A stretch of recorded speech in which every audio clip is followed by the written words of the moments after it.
What's the crack, Wolfpack? Thank you for joining me for another video. In this one we're going to be heading off to Oklahoma City in Oklahoma, where a man went on the rampage with his vehicle, crashing into a club, other vehicles and a nearby home. Let's take a look. Watch out! Oh my god! Bro! I got it on video! No, get out of the way!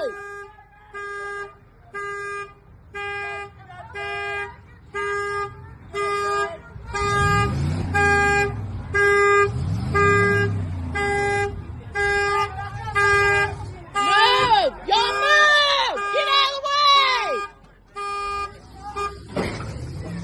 Bro, what the f***?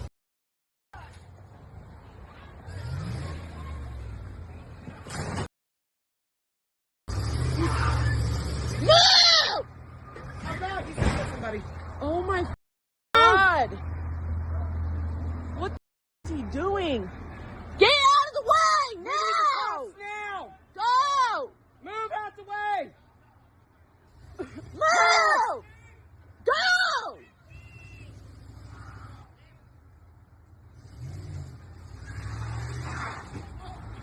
Oh my god. Don't hit my car, dude. Bro! Oh, he's trying to f*** him! Call the cops. Do you have your I don't phone? have my phone. My phone's inside. Somebody Bro. call the cops! So now! Call the cops! This is a perfect example of the times we live in. There's a man on the rampage using his vehicle as a deadly weapon, and rather than calling the police, the person recording this footage would rather bark orders at other bystanders to do so she can continue recording the carnage. It's amazing how often you see people just standing there recording something happening and expecting other people to call for help or take action. Now obviously every situation's going to be different and your own personal safety has to come first. Like in this situation here, there's nothing that a bystander can safely do about what's happening. So the best thing to do would be to ring the police. And then once you've called for help, you can worry about less important things such as recording footage. And I know a lot of people would say, well, that's a bit of a hypocritical view, because if she didn't record this footage, then you wouldn't be making this video. And that's 100% true, but I'd rather not be making this video and have people safe and not have their property damaged. I just find it somewhat bizarre how there's so many people out there that their first thought isn't, what can I do to help here? It's, let me record some footage and hopefully go viral. Hey, move out from behind that truck! Move, move, move, move, move! Go, go, go, go, go, go, go!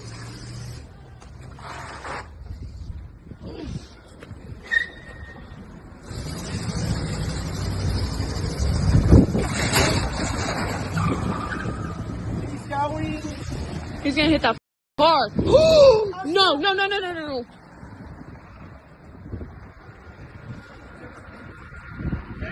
Gigi's over there. She's alright. She's alright. Wrecked. Look. You're over there. Hey, y'all. Look, we just wrecked. Everybody okay? Everybody good?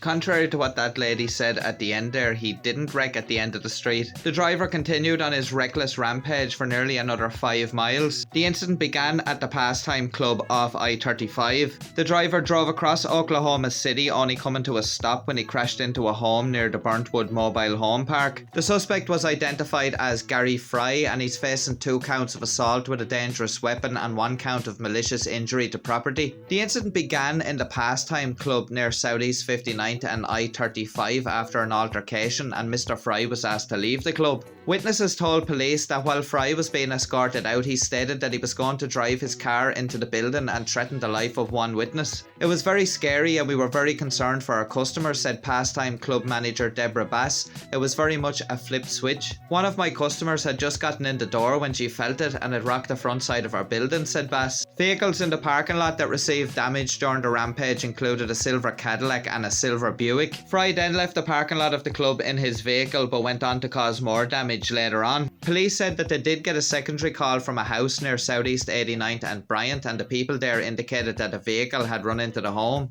When police arrived, they found Fry crashed into the home. Fry was booked into the Oklahoma County Jail on a $15,000 bond. Police and Bass said that no one was hurt, but Bass said damage to her building could cost upwards of $10,000 to repair. Hopefully, things will turn out good for not just us, but for him, said Bass. Hopefully he gets some help or something. It's fairly close to a miracle here that nobody was hurt. You know how it goes with people with alcohol and not having their faculties about them, especially when something like this starts happening. It's also very fortunate that nobody was harmed on his way from the club to where he eventually crashed into that house, and then at the house it's lucky that nobody there was injured. But the unfortunate thing about this situation is the fact that both the club owner and the homeowner have damage to their properties that could go into tens of thousands of dollars. It may in fact actually cost the club owner more money in the long run in case she has to close down for a couple of days while the repairs are carried out. And also we can't forget the owners of those cars who were crashed into in the car park. They also have a headache to deal with. I don't know what this guy's problem was, whether he has some mental issues going on or whether he just has a problem with alcohol. Could be a case that when he gets drunk, he's just one of those aggressive drunks, and when he was getting told he had to leave, he just didn't like it. Thankfully, in the end, he was apprehended, arrested, and will face justice. And hopefully he can get the help he needs, whether that be for his mental health or for addiction issues.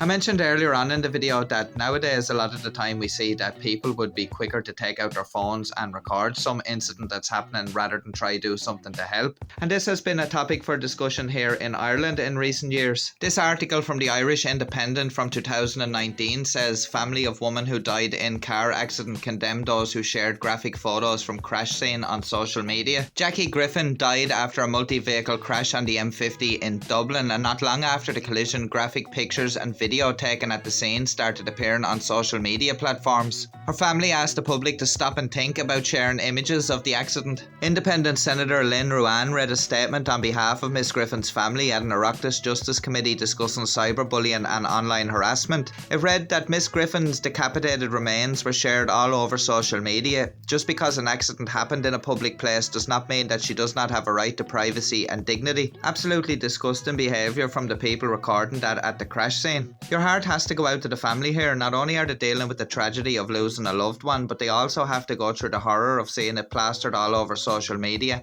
and have their loved one's privacy and dignity taken away from them. More recently, the mother of a man who drowned in the River Lee in Cork City has called for action on the filming of tragedies. Luke Hyde drowned on the 30th of April after he got into difficulty while swimming across the northern channel of the River Lee in Cork City. Elizabeth Hyde, Luke Hyde's mother, has repeated a call to the Minister for Justice to consider introducing legislation that would criminalise the filming of fatal accidents. Luke Hyde, who was aged 34 at the time, drowned on the 30th of April after he got into difficulty while swimming across the northern channel of the river from Pope's Quay to Lavitt's Quay. While the incident was ongoing, a number of people along the quays were seen videoing and live streaming the tragedy, leading Luke's mother, Elizabeth Hyde, to call for legislation regarding the filming of such incidents. In response to a parliamentary question by Fine Gael Cork North Central TD Colin Burke last week, Justice Minister Jim O'Callaghan said that the government is not looking at introducing a law that would prohibit the documentation and distribution of footage from such events. I fully recognise the growing and deeply troubling trend of people recording and sharing videos and images of fatal accidents, often using smartphones or similar devices, said Mr O'Callaghan. These actions can cause immense distress to victims' families, violate the dignity of the deceased, and worsen the trauma of an already tragic situation. Criminalisation is never a quick fix, and while the government is not currently proposing to introduce new legislation specifically criminalising the recording or sharing of fatal accident footage,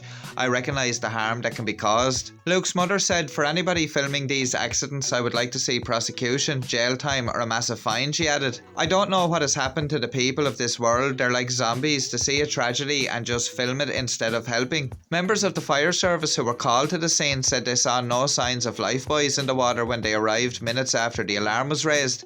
To think that he was drowning and nobody threw a lifebuoy in to save him, Mrs Hyde said. Whether you agree or disagree with what that lady is calling for the government to introduce, it doesn't take away from the fact that in all these incidents, it's a terrible tragedy. And on top of the pain of losing a loved one, these families have had to go through the horrific experience of seeing it plastered all over social media. I think when it comes to cases like these, it's a question of morality. I think for those folks who are more inclined to whip out a phone and start recording a tragic incident happening rather than trying to call for help or do something else, really need to ask themselves the question of what harm can my footage do if it is seen online by families of the victim. Because when you're finished recording your footage of the incident and go on about your day, there's a family somewhere only beginning the nightmare of dealing with the loss of a loved one. Well guys, that pretty much wraps things up for this video. I do thank you very much for joining me. As always, if you did enjoy the video, please do drop us a like, as it does really help the channel out. If you enjoyed the content here and you'd like to help support the channel, you can do so at some of the links down below in the description. Or alternatively, you can hit the little heart button down below this video to send us a super thanks. As always, I want to give a massive shout out to the crew of legends that are of course my channel members. Thank you very much guys for your continued support and encouragement. It is very much thoroughly appreciated. And if you'd like to join the Wolfpack and become a channel member, you can find out more information about how to do that down below in the description. I also want to give a big shout out to everyone that's watching this with me on the premiere, our premiere squad. Thank you very much for joining me guys. Don't forget that this weekend the channel is celebrating its 5th birthday, and to help celebrate the milestone, I'll have a couple more videos coming for you guys throughout the weekend. And the best way to not miss out on those videos is to make sure that you're subscribed with notifications turned on, and make sure to follow us over on social media. I'll be back very soon as always with another video. I do hope you'll join me then guys, but if you're looking for something else to watch in between this weekend's programming, why not check out one of the videos that should be appearing on screen now. Until next time guys, stay safe, take care, peace.